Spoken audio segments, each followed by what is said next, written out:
Yes, indeed. Welcome into another episode of Rip N Riff here on the Rip N Riff Twitter, YouTube, and Facebook network. I am at Pucking Thoughts to the man to my right, if you're looking at the screen, at Mr. Jared Moore on Twitter, Jared Moore.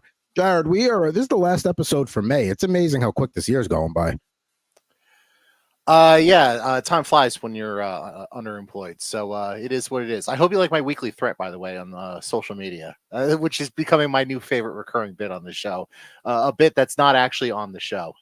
I mean, it's one of the reasons I do the show is because you do come up with good ones every week, and some of them that I would join you with, like, leaving a bag of poop on someone's door lit. Like, no. I didn't say bag of poop. I said I would leave food out so raccoons could get into it. Oh, well, that's even better because it's more thoughtful. The raccoons get to have a nice meal. Everybody wins. So exactly. We want to make sure the rodents are eating properly. And they'll come back. You feel it's like seagulls at a beach. If one comes, like 20 are going to come. So it'll be a real problem if you don't start tuning in.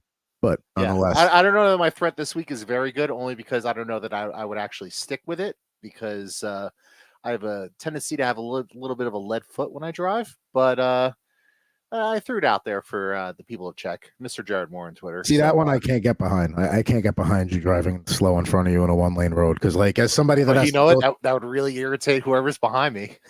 There are times where it's like I'm on a one-lane road and it's like, dude, like there's turnouts for a reason. Like it's okay to go slow, but you got to let the other people by. Yeah. So Jared will do that. I won't join him in that one. I'll definitely help feed the raccoons and possums though. That one I'm all about. Okay. Nonetheless. We got to go to one today. We're back to our bread and butter here: football and hockey and baseball. Let's see what we're going to crack open today. I know I've got a 2022 jumbo pack, a 40 card pack here of a 2022 score. Obviously, some of the rookies: Garrett Wilson, Sauce Gardner, Drake London, Chris Olave, and you can see some of the inserts there. And we're going to go cup chasing today. It's been a while since we've done that, so we got a couple of 1990 Pro sets, hoping for that 1 in 5,000 Stanley Cup hologram. Jared, what are you bringing to the table today? Oh, we're doing baseball, 1996 Top Series 2 cards. You'll see some of the rookies there. Sean Casey. I mean, I know Derek Jeter was a rookie that year. I don't know if he's going to be in Series 1 or Series 2, and I don't necessarily anticipate pulling a Jeter rookie card, but you never know. So hopefully we pull some pretty cool stuff there. It's got a promotion on the front, by the way. Win an original Mickey Mantle card. There's a Mickey Mantle sweepstakes, which I'm sure is null and void by now in the year of 2024. And, the fact that, Mickey Mantle's been dead for 35 years. But other than that, things are going great. They did that because I believe he passed away the year before that. So correct, I think that was all the commemorative stuff for him. So there you go. So a little baseball, a little hockey, and plenty of football. We'll talk maybe a little dynasty today, too. We wrapped up our draft. Do you think Mickey Mantle's ever had lunch at a Mickey Mantle's? I would think he had this, that would be like his, I can't think of anything else I want. I'm just going to go to my restaurant for dinner. I mean, he's eating for free. The food's got to be pretty good if it's right across from Central Park. Right. We had one in the Palisades Mall, which was okay. I actually have never eaten that one. That is one. Maybe when I get back to New York one day, I'll go to Mickey Mantle's. I can't imagine they're still around. Yeah, that's probably gone. I'll have to check that. But before we get to ripping all those packs we talked about today, we do have to get to one of our favorite segments entitled... It's time to kick things off on Rip N Riff with my Rip N Rant. Thanks, Dave.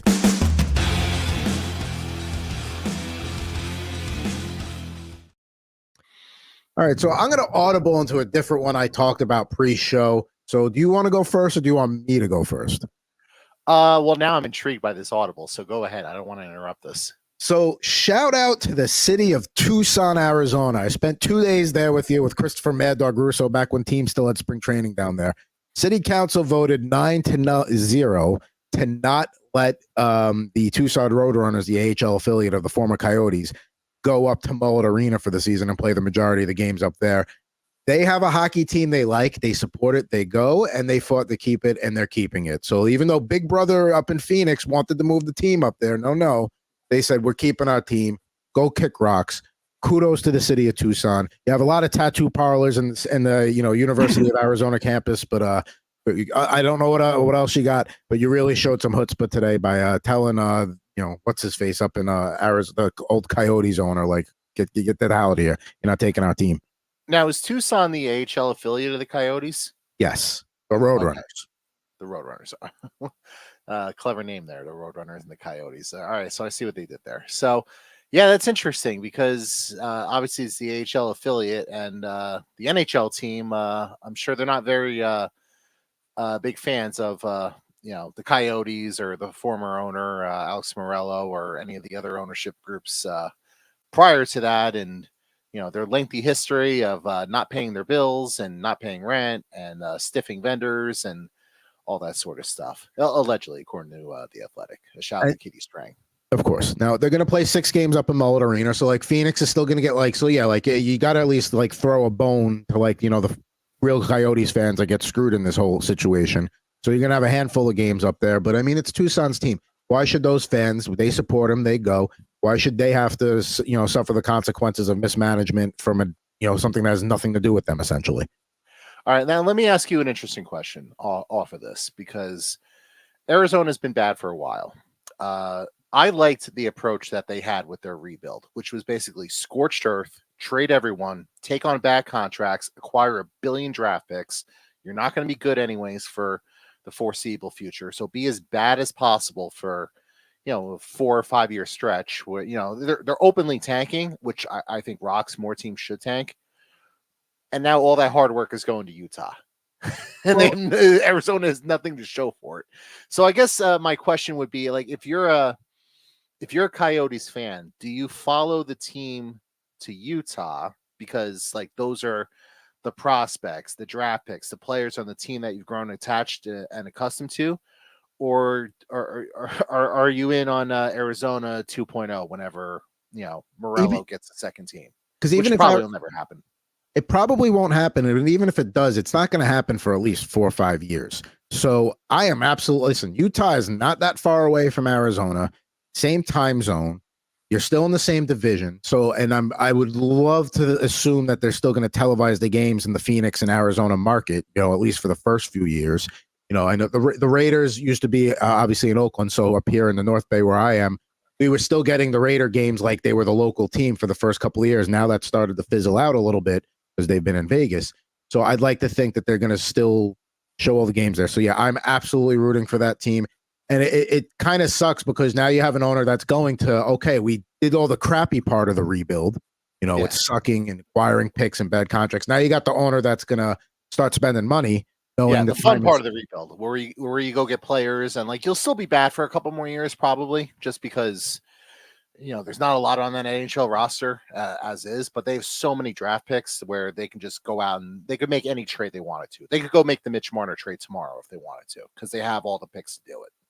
So yeah, if I'm a Coyotes fan, I'm absolutely rooting for the Utah fill in the blank, whatever they are, and rooting for them just as hard. Because I mean, my money, my time, my sweat, is invested in that team. Like, yeah, and again, it's not like they moved like to Quebec where it's like, okay, now you're 2 time zones away. Watching games is not as easy and all that.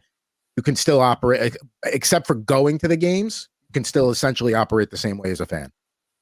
Interesting. I'm not sure how I would feel as a fan. I would probably follow Utah just because I think I would hate the ownership group more. And now it's a different owner. And like, if Arizona gets a team in the next few years, it's going to be Morello owning it. And it's going to be like the same crappy owner you've had, except now you don't have all those assets that you put in all that hard work for. So I think that's a case where I would probably follow the team to Utah. I mean, it's not unprecedented. It's a little bit different with the Browns and the Ravens because they end up in the same division and having to be rivals anyway. But I mean, that was tough. If you're a Browns fan, right when the Browns were starting to turn up, they go to Baltimore, and a couple of years later, they have one of the best defenses of all time, and they go and win Super Bowls, and that should have been us. So that's tough. And not just that, been one of the best organizations in the NFL for the better part of like 2.5 decades now. Yeah, pretty much. They go to the playoffs, 3 out of every 4 years on average. Like, and they're a threat. You always got to worry about Baltimore and John Harbaugh. Yep, you got to respect them. So that's a good Rip N Rant. I like that one. Good audible there. I think it's much better than the one you had planned. Yeah, the other one was kind of old and had that was like a plan B. Maybe we save it for a future day because I'm sure that issue keeps coming up. All right, so my Rip N Rant today, and speaking of old and had, I don't like bullies, for lack of a better term. I don't like bullies, and I don't like passive aggressive people. So the crux of this is every Friday I go to play my weekly poker game, And typically in like a poker tournament, especially like smaller stakes tournaments like that, once you get down to like the final 5, 6 players or so, most of the players just want to chop because they want to make sure they get as much money as possible. And they want to get the hell out of there. Home. Right. But typically, when it comes to like poker chops, the unwritten rule is that the big stack needs to agree to it, which makes sense because like the big stack has the most chips and he theoretically has the most to lose by agreeing to it. And, one of the workarounds for that would be, all right, well, why don't you do an equity chop where you pay the big stack X amount and then you pay everybody else a little bit less. So like you're acknowledging that, whoever has the big stack, whoever the big stack is should get the most money theoretically when you're Going home with a little bit more in their pocket, as they should. Exactly. So, I offered to do that because I just happen to be the big stack this past Friday, and normally I'm 100% okay with chopping because normally I'm not the big stack, so I'm just like fine, whatever you guys want to, if you guys agree to it, like I'm not going to be the one who says no. That's generally how I look at it. But when I'm the big stack and like I have to sort of face that decision, I'm just like, I either want an equity chop or I want to play it out because it just makes more sense to do that. So I offer to do that, and this one player who hasn't normally played this game, never played with him before, never met him before, was basically just an asshole about it. He was just sort of whining and complaining. It's like, oh, the game's too long. He's tired. And it's like, guess what, buddy? That's not my fucking problem. It's not my problem that you're tired and you want to go home and you want the game then. That's a you problem. That's not a me problem. And like, he's just, making like snide comments like under his breath, like basically making me out to be the bad guy because I wouldn't agree to do it on their terms, and like basically like trying to bully me into like agreeing to it. Yeah. So long story short, we eventually get down to 4 players. Someone proposes to chop again. I'm still the chip leader. We finally agree to the equity chop at that point because at that point, like it's not even so much that I wanted to do the chop. I wanted the game to end because I wanted this asshole to leave. Because if the game hadn't ended, I was going to go after him and try to bust him because like he was just pissing me off at this point. Yeah, there are a lot of people that you don't always get your way, and you sometimes when you don't get your way, you just have to kind of like, even if no matter how you feel about it, you just kind of go like bite your tongue and go vent in the car to your buddy later. But when you're sitting there making comments and stuff like that, it's like, man, you're lucky we're not in a society. Shut the fuck right, exactly. And like, because he knows I'm not going to reach across the table and smack him, but like, right. I mean, like you and I before, like when we've done like fantasy leagues, like we've done equity chops where like, all right, here's X amount of dollars in the prize pool. Why don't we both take X amount as opposed to what the normal payout is, and we'll agree to play for the rest. And and that's fair. But like, let's say after Thursday night football, I'm up 100-0, and then you come to me and you're like, hey, you want to do a 50-50 chop? I tell you to kick rocks at that point. Yeah.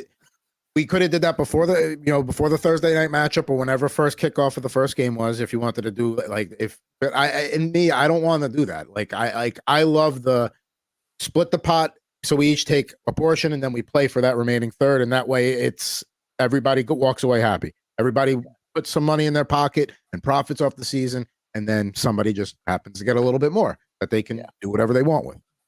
Yeah, so that's where I am with the Rip and Rant. That just really agitated me on Friday. I hope that I honestly hope this guy never plays there again. And if he does, I'm gonna make a point to go after him with like crappy hands to try to bust him. And which probably not an ideal way to approach poker tournaments, but like he really just annoyed me. I mean, listen. I mean, think about any sport or any activity. Like you make an enemy like that. Like like you want to. Like I play in a Thursday night ice hockey league. You want to do shady stuff? Like okay, I got your number. I'll remember that the next time we're in a corner. That's how it goes. Exactly. Yeah, so. If you want more great YouTube poker content at Jared Moore Poker, I mean, I would love to hear about that saga and things. I actually captured some of that on the recording, by the way, the raw recording that I do. I'm not going to post it just because, like, I don't want to blow this guy's up, spot up. Frankly, I don't want to give him shine. I have a bigger platform than him. Not that matters for anything, but like, fuck that guy. That's basically what it is. Like, if you don't want to play, then don't play. But like, don't like try to. don't try to be like, oh, I'm tired. I just want the game to end. I can't believe you won't do a chop. Blah blah blah blah blah. Like I said, it's okay to feel that way, and maybe but like you don't like bellyache about it. Like that, you're winning nobody over by doing that. No, it's just again, man up. Pardon the expression, man up. No, I like that expression. Man up's a good expression. Man up is an expression that like the New Jersey Devils should approach this season. Like man up, no more bullshit. There you go. Now on that note, I think it's time to rip some packs. What do you think? Oh yeah, the whole point of the show. Yeah, let's definitely do that. All right, let me get right into it. I pre-ripped these packs already with the MLB cards, so 96 Series 2 based off of the 95 season, which was a painful one for us Yankee fans because of that first round series against Seattle. Although what a series that was, that wild card series. Yeah, that would be one that would sting a lot more if the Yankees hadn't gone on to win 4 of the next 5 championships. So, but fortunately they did. So. It is what it is. Now, I'm going to preface this by saying these cards are a little sticky. I don't know if the rice trick is necessarily going to do anything here, but a little late for that at this point, I suppose. So let's bring up the East Coast Rip Cam on stage, and we are going to start with one of the great 2 sport athletes of all time, the head coach of the Colorado Buffaloes, Deion Sanders. They're pictured with the San Francisco Giants. I always love pulling Deion cards because it could be baseball, it could be football, and now he's, one of the biggest mouths in college football, and it's just like he's an all-time athlete right there. Yeah, Deion rules. Anyone who hates on Deion, I don't know what to say. I feel like that again, that's a you problem and not a me problem. Also, like the design in the back of these cards as well. Yeah, it's nice layout. You got this vitals at the top, the stats on the right. It's still another good action shot there. A little blurb about him. I mean, that's what a 90s baseball card should look like. Yep, tells you how the player was acquired, traded to the Giants mid-season from the Cincinnati Reds. So, very nice start there. Pretty good pitcher in his day, Jeff Montgomery with the Kansas City Royals here. Future Hall of Famer and a man who's still falling in the Springfield mystery spot, Ozzie Smith. Yeah, I mean, he really got into the whole, going and being a tourist in Springfield, whichever state it's in. I know we still don't know, but... They've hinted at it so many times over the years, and then like the one episode they just blatantly said like Northern Kentucky, which I think was another I guess lie, for lack of a better term. I think they were just threw that out there to be a joke. A smoke screen. Sure. John Smiley from the Cincinnati Reds. He was a pretty good pitcher. He was with the Pirates too. He bounced around, but he was like a good 3-4 starter. Yep. We have a draft pick card here. Unfortunately, I don't think this player really ever panned out. David Yoakum with the LA Dodgers. Yeah, I don't remember much about him. Yep, and that's not a thing on the card, by the way. That's the reflection thing from. No, yeah, it's like the reflection from like the camera or the light or something. Yeah. I guess we can call this an insert card. Oh, it actually says in the back it's a rookie card. So shout out to Mark Loretta. We can now have a Mark Loretta rookie card in our possession. There we go. I thought mid-90s Brewers look there with the green and the gold, blue. I think they were still in the American League at that point. I believe they were. I think they moved to the NL in, I want to say 97, 98. Whatever that first year of, I think Interleague was, was the first year they moved. Yeah, they had to balance it. We got 2 cards sticking together here. But I think we'll like this first one. It's Manny being Manny. I love a good Manny Ramirez card. I mean, you forget he played in Cleveland before he just, destroyed the Yankees for many, many years in Boston. I mean, I was actually talking with my buddy Pete about this. He had texted me about this not too long ago. He's like, that Ramirez Ortiz 3-4. I mean, man, talk about a punch. As good as it gets. Yeah. And anytime that came up as a Yankee fan, you're like, even if the pitcher's on that day, you're sweating a little bit. Yeah, that was back when the Yankee and the Red Sox rivalry meant something, and you knew it almost didn't even matter where they were in the standings. You knew Ortiz 3, Manny 4, or vice versa. You knew you were going to be in for a tough day that afternoon. Absolutely. Just probably the 2 most fearsome hitters in the AL at the time, aside from like A-Rod and a handful of other guys. So. And especially when the Red Sox were like at their championship peak and they had all those other good players around them too. So It was not an easy lineup to navigate. All right. We have prior to his World Series walk-off with the the Arizona Diamondbacks, we have Luis Gonzalez here with the Chicago Cubs. That was a heart. We talked about the Yankees Mariners series. I don't care how you slice it. 0-1 was a heartbreaker against the Diamondbacks. That was a rough one. Yep. From the Milwaukee Brewers, here pictured holding what appears to be a card of himself, Ricky Bones. Remember, we used to work with a guy whose nickname was Ricky Bones. Ricky Bonet, yeah. Yes. Yeah. Shout out to Ricky. Yeah, a really good dude. I hope even if he doesn't collect cards, I hope he collects Ricky Bones cards, because like, how do you not? I'd have to reach out and find out. I'll take a picture of that and I'll send it to him. Be like, yeah, hey, you want this? And by the way, can we talk about the fact he's holding what appears to be a Ricky Bones card? Just how cool that is. Yeah, it really is a power move, and I respect the shit out of it. I dropped the card, so you're going to have to give me a second as I. Well, Jared gets the remaining of pack one there. Ricky Bones. Ricky Bonet, if you're out there, hit us up at RipNRiff, gmail.com. Brian McNichol, draft pick card here with the Chicago Cubs. And closing out this pack, a couple of St. Louis Cardinals, Ray Lankford, pretty good hitter in his day, and probably better known with the Mets, Bernard Gilkey.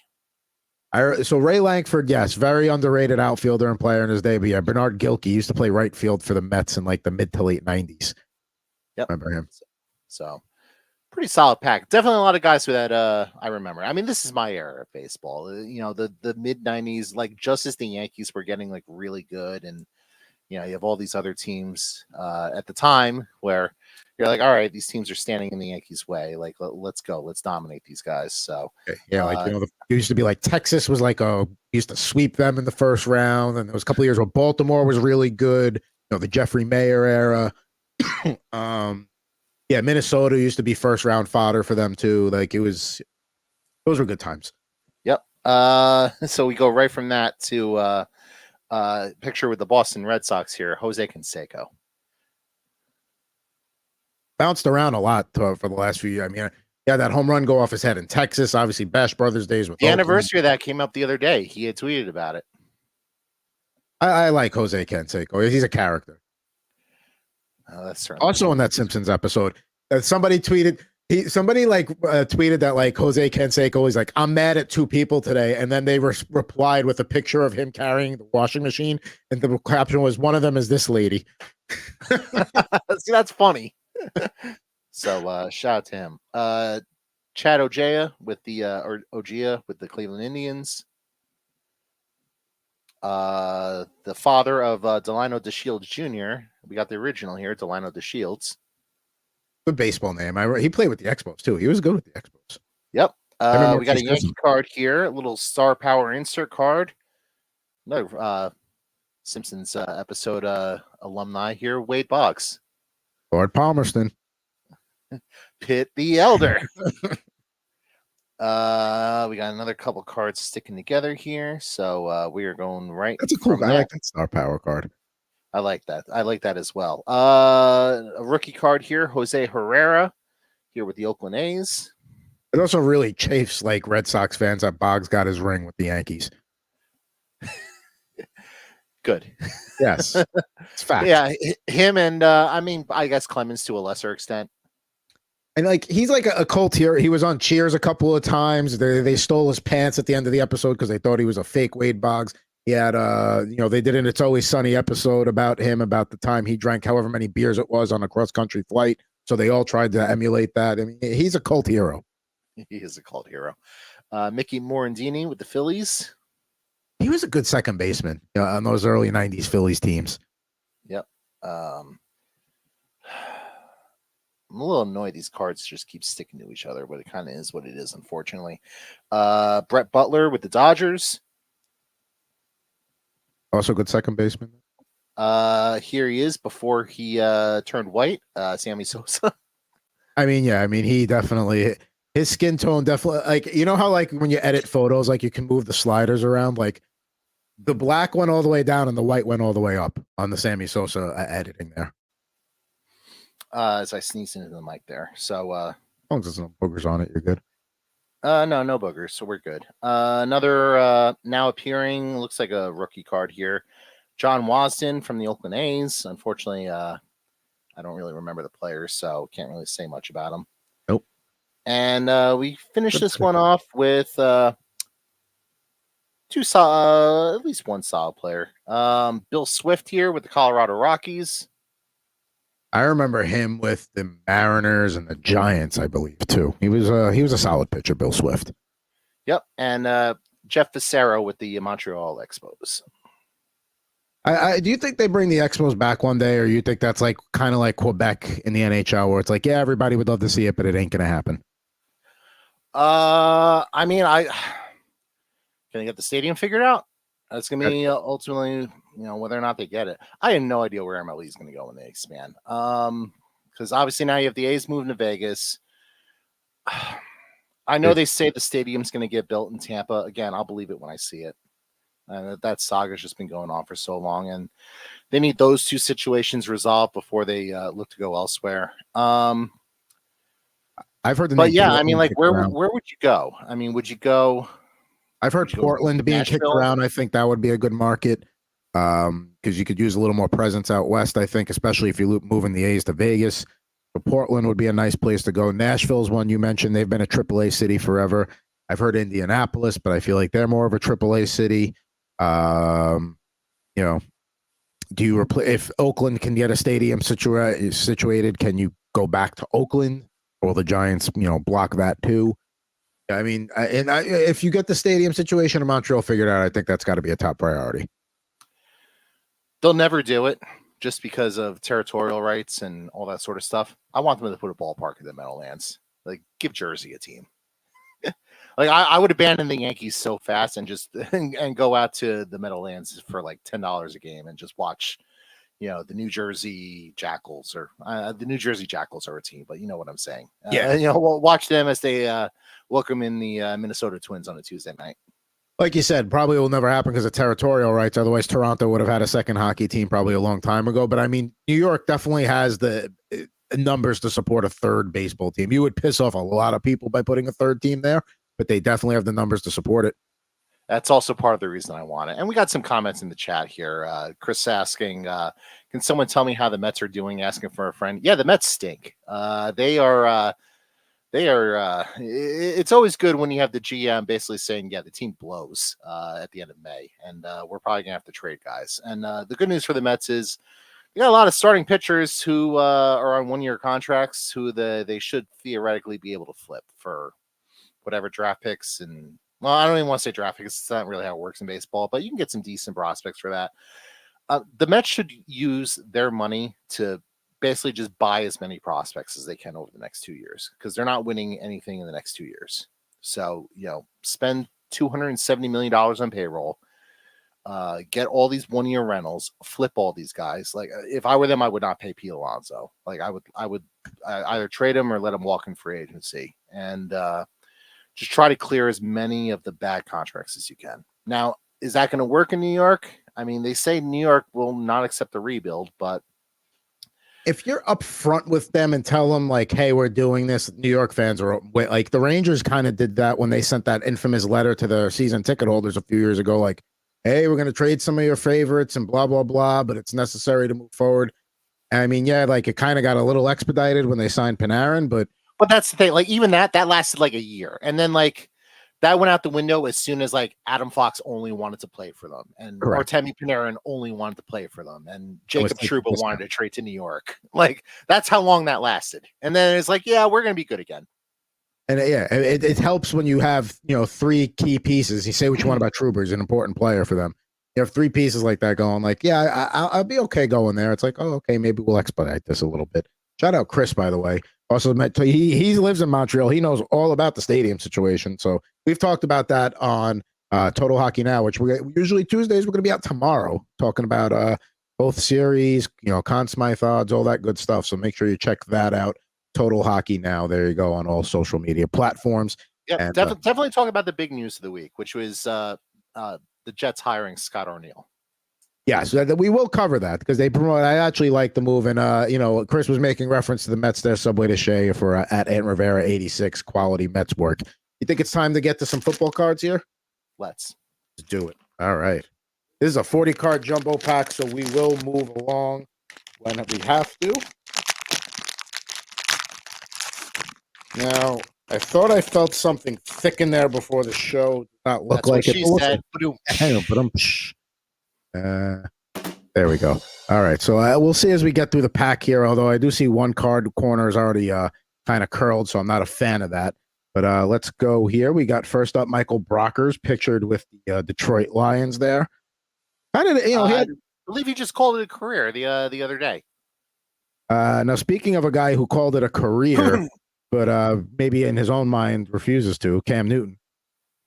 Yeah, I don't think Cam's quite gotten to that point where he's ready to call it a career. I think the NFL has called it a career for Cam Newton. I don't think Cam Newton has gotten to that point where he's called it a career. No, and he still thinks he's better than X amount of quarterbacks in the league. So it's like it's almost like you know that like old lady meme, like, okay, grandma, we need to get you to bed. That's Cam Newton every time he says he's better than X amount of quarterbacks in the league. Well, I mean, he might be right when it comes to Daniel Jones. Okay, that's one. Fine, we'll give you that. That's fine. Let's see here. Now, speaking of guys who could really sling it, one of my all-time favorites, Warren Moon. Love Warren Moon. I have a whole display set up to him back there. Nice. A little weird you have a whole display for Warren Moon, but he was probably my first favorite quarterback. Keeping in mind I'm a Jets fan and grew up in an era of Ken O'Brien, Browning, Nagel, Rick Meyer. You know, like those are the quarterbacks. Glenn Foley. So yeah, like I had to gravitate towards other quarterbacks, and Warren Moon was one of them. I completely understand. Future Hall of Famer here, Mike Evans, still very relevant down in Tampa Bay, and Baker Mayfield certainly used him as much as he could last year.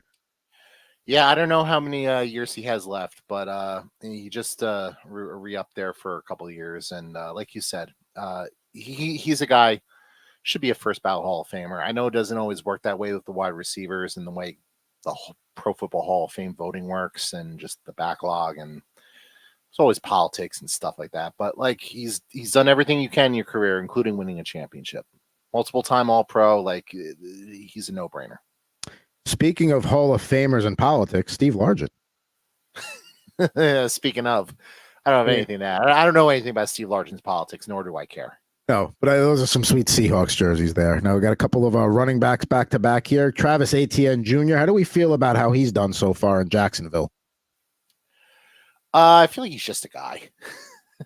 I like he's good. I mean, he gets the opportunity, but like I don't think there's a huge difference between him and so many other running backs in the league. So I think he's the epitome of like, yeah, you could find anybody to play the position.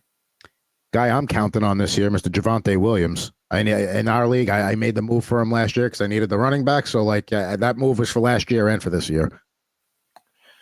Yeah, and I guess the Broncos, what did they do in the draft? Did they bring in a guy to really threaten his challenge? They drafted the Notre Dame running back, Stemmy. Yeah, so like, I know Sean Payton didn't draft Javonte Williams, so there's always that in the back of your mind. And Sean Payton knows a thing or two about drafting quality running backs, so probably something you do have to watch out for a little bit. But Javonte, his biggest issue is he can't stay healthy. I know. I made a move, and hopefully it pays off because this is really my last stand in this league. Austin Eckler, he's got a new home in Washington. It'll be interesting to see how the Commanders play this year. They are very new look. Probably poorly, if I had to pick one. I think they'll be competitive bad, though. They'll be bad, but they'll be a team that hangs around into the third and fourth quarter most weeks, I think. Yeah, the question with them is, are you going to see enough from Jaden Daniels in year one where you're like, oh yeah, this is definitely the guy? Not that they didn't really have a choice, because like when you draft the guy number 2 overall, and you're sort of committing to him for 2 or 3 years, and like I don't think he's going to be a bust or anything like that necessarily, but yeah, that's a patient ownership group in DC. I would certainly know firsthand, as it's the same owners as the Devils. So they're in it for building for the long haul. They got the new GM Adam Peters there, who was involved with the teams that were built in San Francisco. So he seems like a sharp guy. Hopefully John Lynch is the brains behind that organization, because I really don't want to see a San Francisco 49ers-esque operation in the AFC East, in the NFC East. Yeah, that's the last. You don't need that kind of competitiveness to compete with right now. Speaking of the Commanders, Jonathan Allen, still pretty good defensive tackle there. Probably only got about a year or two left, but still pretty productive if you're in an IDP league. Got a couple of Giants coming up here. We got Wandale Robinson. Like to see him kind of break out more this year. And then a former Giant, Saquon Barkley. Yeah, I mean, I'm not going to hate on Saquon for getting the bag in Philly. The Giants, Shane and Dable came from Buffalo, where they don't really believe in giving big money in the running back position. You kind of saw the writing on the wall last year when they couldn't come to an agreement with Saquon on a long-term deal, and he left this offseason, and he's probably going to be pretty good for Philly for like 2 years, and then who knows, because running backs just have such a short shelf life. And Saquon's a guy who's already been in the league for, 16, 17, 19, 20. Was he with the Giants for 7 years? I want to say so, yeah. So at least 6 years. So like, you spend that much time with the organization, and then I don't know how much. 6. All right, so 6 years with the Giants, and this is a guy who's basically been injured every year. So I can understand why the Giants didn't want to pay him. A guy that they shouldn't have paid, Kenny Golladay. Oh God, I think they're finally off the hook on that one. Let's see here. We go from one of the bigger. What your pack is this that Kenny Galladay's featured? I know, no kidding. We go Cooper Kupp there though, so you go from one of the worst signings to one of the biggest hits of Cooper Kupp. Yeah, another guy who's just dealt with a lot of injuries the last few years. You kind of hope for his sake that he stays healthy. Although I know we both have Puka Nacua as shares, so it wouldn't be the worst thing in the world for us if Cooper were to miss a little more time there, so Puka could shine. One of the best tight ends still in the league, George Kittle. Yeah, and I saw he's recovering from off-season surgery. I'd be curious. He's starting to get a little older too, so I still think he has plenty left in the tank. But he's like right there on that next tier of great tight ends behind Gronk, behind Kelsey. So, and he's a top-notch blocking tight end. So even if he slows down with the passing game, like he's still gonna have a long career just being on the line and blocking there. Who do we got now? He's also a big pro wrestling fan, George Kittle. So shout out to him. Speaking of, we talked some Commanders earlier. He's going to be leading up that defense or having at least part of it. Bobby Wagner. Is that where he is now? I guess so, because Dan Quinn, there's the connection there. Bobby Wagner's been around forever, man. And then still productive. Like he was still solid last year with Seattle. So I don't know how much he's got left in the tank, but I mean that's an interesting signing there. Get some veteran leadership on that defense. Only a 6-time All-Pro, just six All-Pro selections. Oh, just 6. Just 6. Okay. Hunter Renfrow had his moment in the sun and with the Raiders, that kind of fallen off. I believe he's still sitting out there as a free agent, by the way. Now I've got one rookie card here, a guy that kind of reminds me of him, except he didn't even have the one good season yet. Alec Pierce. Yeah, Alec Pierce, one of those guys that you kind of with your your really deep fantasy drafts, that you kind of hope that he's a thing, and you pluck him with a late round pick and whatnot, and he just kind of is what he is, and probably going to get lost in the depth chart there and be out of the league in 2 years. That's probably what's going to happen there. We got Joe Burrow. I think people are sleeping on the Bengals a little bit in the AFC this year. I think they're going to bounce back. I know they got the whole T. Higgins thing. They drafted Burton out of Alabama, so that's already addressed. I think the Bengals are going to have a nice year this season. What'd you make of that Joe Burrow photo that was circulating a few days ago with him with like the Anakin Skywalker-ish hair? Listen, Joe Burrow can do whatever Joe Burrow wants. Joe Burrow's like he redefines cool on a minute-by-minute basis. Yeah, he's awesome. Love the swagger that he had at LSU. Smoking cigars post game, I hate using this term because it's technically a family friendly show, but like he carried himself like he has the biggest cock in the room. And it's just something about your quarterback. Exactly. Yeah, you want guys with that kind of confidence and that kind of swagger. So, and he's one of the best players in the league. I kind of wish they would stop talking so much about beating Kansas City and actually do it. Kansas City. But other than that, there's a lot to like about Joe Burrow. Still got some cards here. We'll move through them pretty quickly, but there's some good ones here remaining. We got Tua Tagovailoa base card there. Going to be interesting to see what happens with Miami and the AFC East this year with them in Buffalo.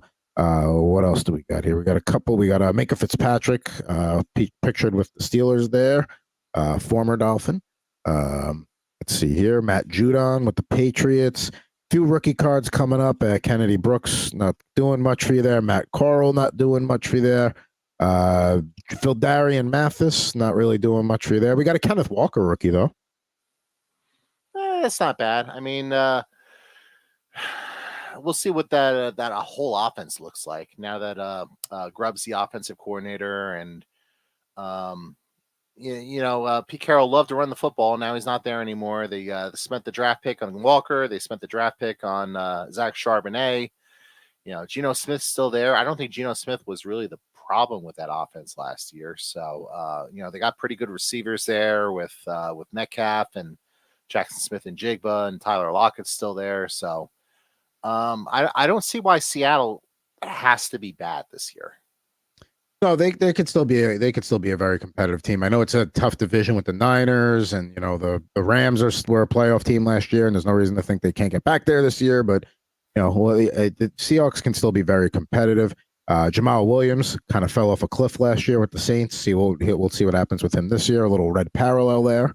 All time. Say again. No, it's an inside joke. I was talking to Jamie Oppenheim about something with one of our dynasty leagues, and he was trying to gauge like the trade value for somebody. I was like, I'd offer you like Jamal Williams for him. It's like I don't really want to insult both of us by making a bad trade offer. So let's start here. A guy who went to Philly in the offseason, and shout out Jerome Bettis, the bus. That's a cool card there. We got Kenny Pickett, rookie there, potential. He's going to be backing up Jalen Hurts with the Eagles. Yeah, it doesn't sound like he has a lot of potential of seeing the field there in Philly. But we got a bunch of cool inserts here. We got a Micah Parsons celebration there. One of the best defensive players in the league. I hate that card because it makes Micah Parsons look really fat. It does. That's not his most. He's not fat. That's just the way the jersey fell. That's just not a flattering angle. Not just that, but you have the guy behind him as well, which isn't helping matters. They could have did him a lot better there. You got Kayvon Thibodeau, who you got to be excited about. Yeah, it's always good when he said OTAs and he's talking about I'm gonna try to break Michael Strahan's sack record this year. It's like, yeah, good luck, buddy. How about stay on the field first? Let's do that. Good goals, but yeah, let's stay on the field first. We got a Patriots huddle up there with the former Pat Mac Jones. This one's a better, I guess, action shot of Micah Parsons, but you really don't see him there. Part of their sack attack series. So I mean, yeah, good on that you're using a picture of him sacking Mahomes, but like you can't even really see who's doing it. That's not a better photo either. That looks like he's doing something to Patrick Mahomes that should be on Pornhub. Well, then we have a similar one of Bruce Smith taking down Jeff Hostetler, right there. So that one's not as bad. That one's not as bad, but no, the other one he was going ATM. You don't want to go ATM. Now listen, I want to be honest with you. The Bills need to go back to those red helmets. Like enough with there's too many white helmets in the NFL. White is boring. Go back to those red helmets. And here's a nice little comparison there. Which helmet would you rather have? The red. And I like the Bills jerseys as is. I don't like the early 90s look because it looks too much like the Giants jerseys. They are similar. So yeah, I'd like a red helmet, but you could keep the modern look there. That's Josh Allen. He's gonna have to have a big year for Buffalo, considering the receiver core they put around him. I know they drafted Keon Coleman, but we got Matt Stafford celebration there. That was that win in Baltimore a few years ago. Let's see here. We got a few more to go. Javonte Williams, his second card of the pack celebration.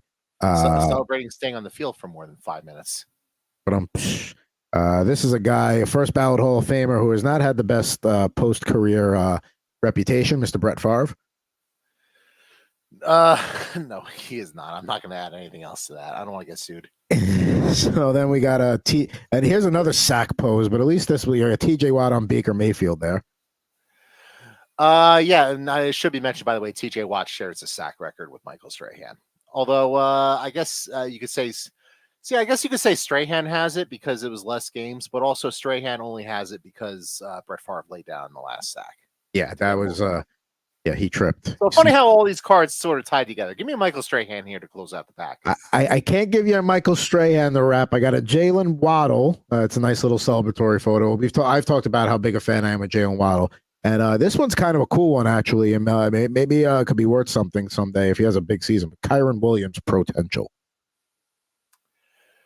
Yeah, we shall see. I don't know if Kyron Williams is going to hold on to that running back one job in LA long term. So we shall see. He looked very good last year, though. So he looked good, strong last year. But like you said, they did draft Blake Corum.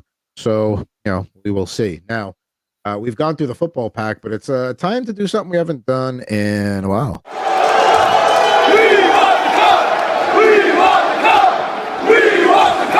That's right. We're hunting the 1990 Pro Set 1 of 5,000 Stanley Cup hologram card on Rip N Riff. That's right, folks. We're going hologram chasing. Maybe we'll get one day. Maybe today will be the day. Let's start with Curtis Lecision, pictured with the old Nordiques. We talked about them earlier. We got a Prince of Wales trophy card, which is won by the Boston Bruins, but they lost to the Oilers in the conference finals that year. Those Nordique jerseys underrated. Those are very underrated. They need to bring underrated jersey. I like the look of those. Now, here's a guy who we get a lot of. Here's a guy, Ray Ferraro, aka Chicken Parm. I think he does an excellent job on the broadcast on ESPN. I think he's a great color analyst. Yeah, he's great. How do you feel about him doing it between the benches, though? I prefer the between the benches because you do get a little bit of a different perspective down there. You do get the hear things and like the chippiness between the players and like the trash talk and all that sort of stuff. And you're on ice level, so you see it better. I think it's the one sport where like having like the analyst be versus being in the booth, being down on the playing area, playing surface, whatever you want to call it. I think it's a really cool feature. I mean, how they had to retrofit a lot of the arenas to make space for that little spot for the in between the glass guy or girl. So I like it. Speaking of all-time jerseys, how about those Winnipeg Jets jerseys? Not as good as the Nordiques. Oh, fine then. How about the old Canucks? You got Garth Butcher, or you could go with former NHL GM Jim Benning.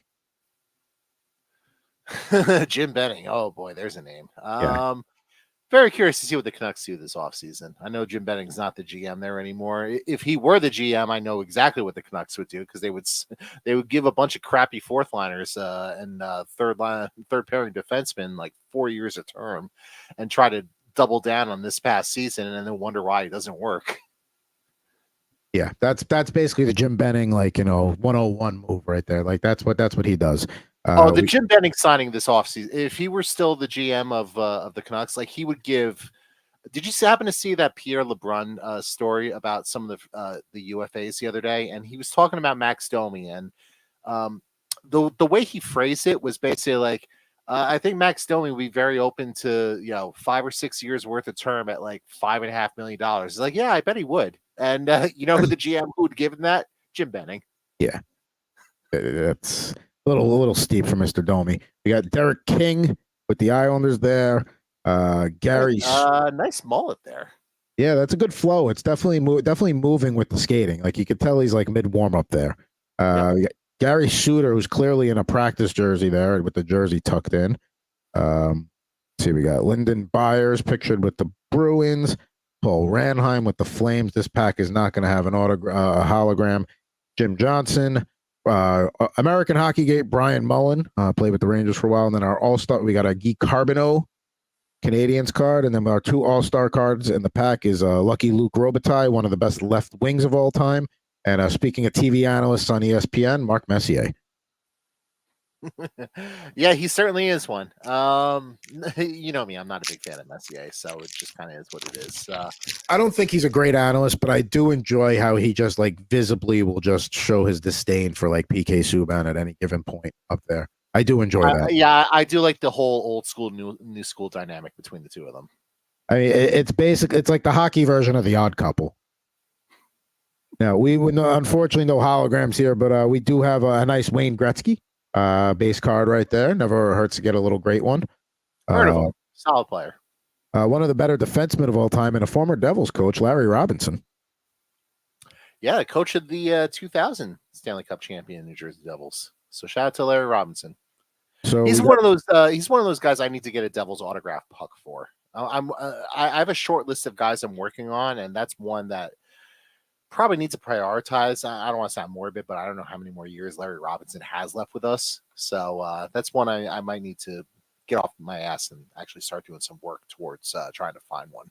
So right now, Larry Robinson, let's see, when's his birthday? He's 72 years old, almost 73. Right. So like June 2nd. Happy birthday, Larry. Yeah. So like he's old. He's not getting any younger. So and with my Devils autograph pucks, I'm very, very particular about like what I want on the puck. Like I don't want it with like another team's logo. So like I don't want a Larry Robinson puck with like a different team's logo on it. Like, it doesn't necessarily have to be the Devils. It could be like the NHL logo or like the Stanley Cup logo from that year or whatever. But I don't know. I got some work to do in that regard. Got another Derek King card there.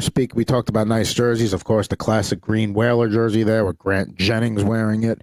Let's see here. Speaking of hockey analyst, Gary Galley up in Canada does the games nationally up there. What else do we got there? We got Steve Tuttle. Can't say much about him, nor about Ilka Sinisalo. A couple of Canucks coming up here. We got Garth Butcher and a man I once had to produce a documentary on basically 2 days' notice, Igor Larionov. It's always nice when our former employer will throw those little requests at you last minute. It's like, make this happen. It was basically, I found that on a Thursday, recording was the following week, and it was airing the Monday the following week. And you remember getting studio time there was not easy. So yeah, that was that. We got Lou Franchetti, the Leafs, another Paul Ranheim card. Kelly Miller, I love those old Capital jerseys. Those are cool. Like they should go back to those full time. Yeah, I mean, I feel like they bust them out every so often as well. So yeah, I'd like to see it full time. We got Mike Foligno, father of Marcus and Nick Foligno there. And then we got another Mark Messier All-Star card. And we close out the pack with this one is one that I'm going to add to the collection because I collect this guy. And he's one of my favorite athletes of all time, Brian Leach. There you go. So if you're a fan of Brian Leach, this is the pack for you. Yes, this was I like the white All-Star jersey. That's nice looking there. Messier doesn't hurt either, I suppose. Although I feel like we've probably pulled Messier in the past. We've definitely pulled Messier out of these packs in the past. So, I mean, the 1990 Pro Set hockey is just so mass produced. So, I mean, you can find boxes and packs, no problem. Now, we did a lot of pack ripping today. We still got to do starting lineup figure 5, but I don't know what sport we're going to do. So let's find out. Only today's greatest sports heroes make it to starting lineup. To be a winner. Detailed uniforms, every home team, and they're official. Collect starting lineup, each sold separately. To be a winner. Love those cheesy ads. Now, before we get to the figure 5 guessing game, we do have to give a shout out to this guy, Mr. Bill Walton, rest in peace. One of the better college and pro basketball analysts and players of all time. One of the big men alliance, as Shaq called him. And yeah, just a character guy. Got to work with him a couple of times at Sirius XM. Just as everything you're seeing about written and said about him, like on social media and the internet, is just absolutely true. And the basketball community lost a good one. Yeah, well said. Always enjoyed his work. Especially the later years of his life. Working as a college basketball analyst, doing those Pac-12 after dark games. Him and Dave Patch and the chemistry they had together. So he will be missed. For me, he was part of like the NBA on NBC, one of the broadcast teams with Steve Snapper Jones and Tom Hammond. So that's how I got introduced to Bill Walton. But he's not going to be the guy today. It is basketball, and with that, it didn't freeze today, so we're already off to a good start. There we go. You may go. Oh yeah, I suppose I should ask a question now. Were you holding? This isn't my question. Were you holding the starting lineup there? I was moving it out of camera, and then I realized it quickly went in camera, and then I threw it out. I didn't see it well enough to get anything from it. So, but I saw what you did there. I was like, wait a minute. I was like trying to get it out of the way, and I put it right in the line of vision. Is this player an NBA champion? I don't believe so. Actually, let me double check that.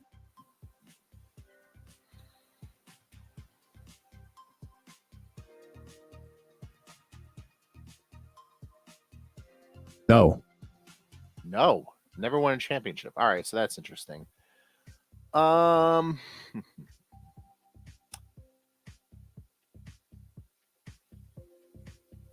Is this player a Hall of Famer? He is a Hall of Famer. Okay.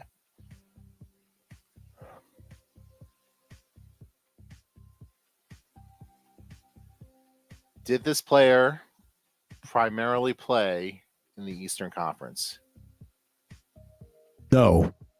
Primarily in the West. Primarily in the West. Okay. He did have a stop in the East, but he was primarily in the West. Okay.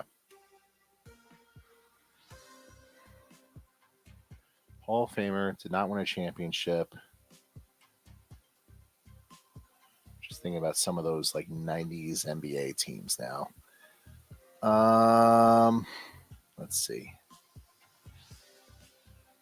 Utah, Phoenix, San Antonio won. Lakers.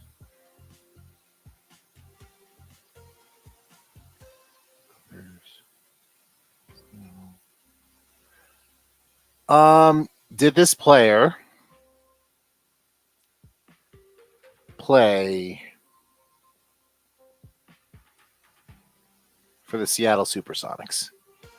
I know where your mind is going because you know me, but the answer is no. Okay.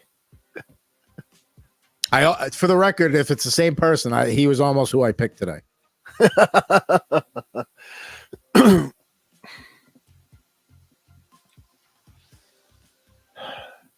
I'm trying to think of Western Conference teams now, and this is what's really throwing me off. And then the Hall of Famer thing isn't really even a good question because like everybody who's good in basketball gets in the Hall of Fame. There's one question you could ask that would narrow it down significantly if you think along the right path.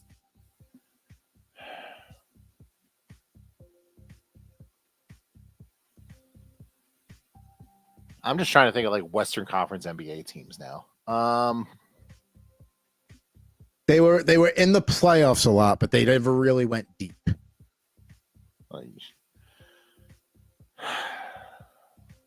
Yeah, one more question. Yeah, one more question. In the playoffs.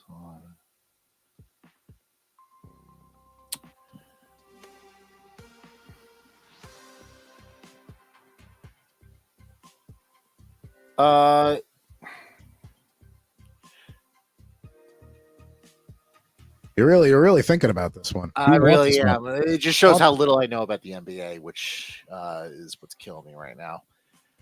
Did this player primarily play with the Phoenix Suns? No. You were thinking KJ, weren't you? Like him, or like I think Grant Hill played there for a little bit as well. So Did that's a good call. That's sort of where I was going with that. So now I have to guess. Yes.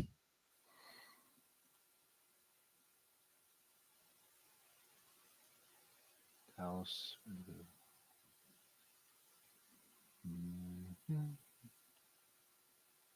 It's not going to be him.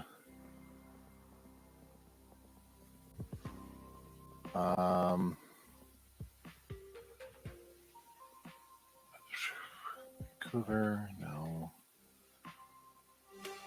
Sacramento.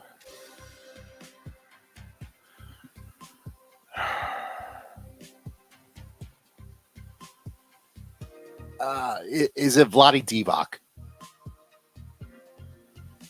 Unfortunately, it is not Vlade Divac. I don't even know if he's in the Hall of Fame. It just shows how little I know about the NBA. So the question I was hoping you would ask is, was he on the original Dream Team? Because that would have narrowed it down with the whole, because you asked about the champions. Because then that would have narrowed it down. Oh, yeah. Chris Mullin. Yeah, I didn't think about the Warriors at all. That's why I did try to get. But even if I got to the Warriors, like I probably would have guessed like Tim Hardaway maybe. But like even then, like did he win a championship in Miami? I don't even know. I don't know. Was he on the Miami team? Let me check with that, because that's the thing. Like Golden State. I know he was in Miami. I don't know if he was on the Miami title team in like 06 though. Okay, Golden State went to the playoffs a lot, but they were almost always knocked out in the first round by one of the better teams. So Tim Hardaway, not a champion. not a champion. Yeah, and that's sort of where I was going. I'm trying to think of these teams that like didn't really win in the 90s. So like I don't think Dallas or Minnesota were very good then for a lot of those years. Phoenix, I was sort of thinking of for a little bit.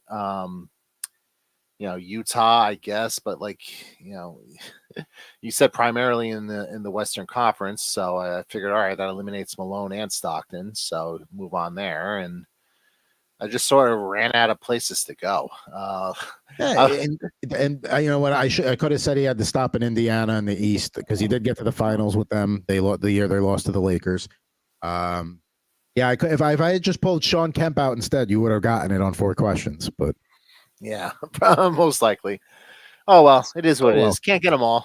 Can't get them all. It's been a good season now. He won't be joining the starting lineup studio audience, but in there this week, I decided to go with guys who end in Y based on Randy Johnson being last week's unboxing. So we got Ziggy Palfy from the 97 Islander edition, Vinny Testaverde from the 89 Buccaneers edition, and then Larry Bird from the 89 Celtics edition. They are on their way to the NBA Finals. Presumably face the Dallas Mavericks as long as they Mavericks take care of business here in the next 3 games against Minnesota. So it'll be a fresh 4 on the audience next week. We'll see who it's going to be. What, was Tony Gonzalez not available?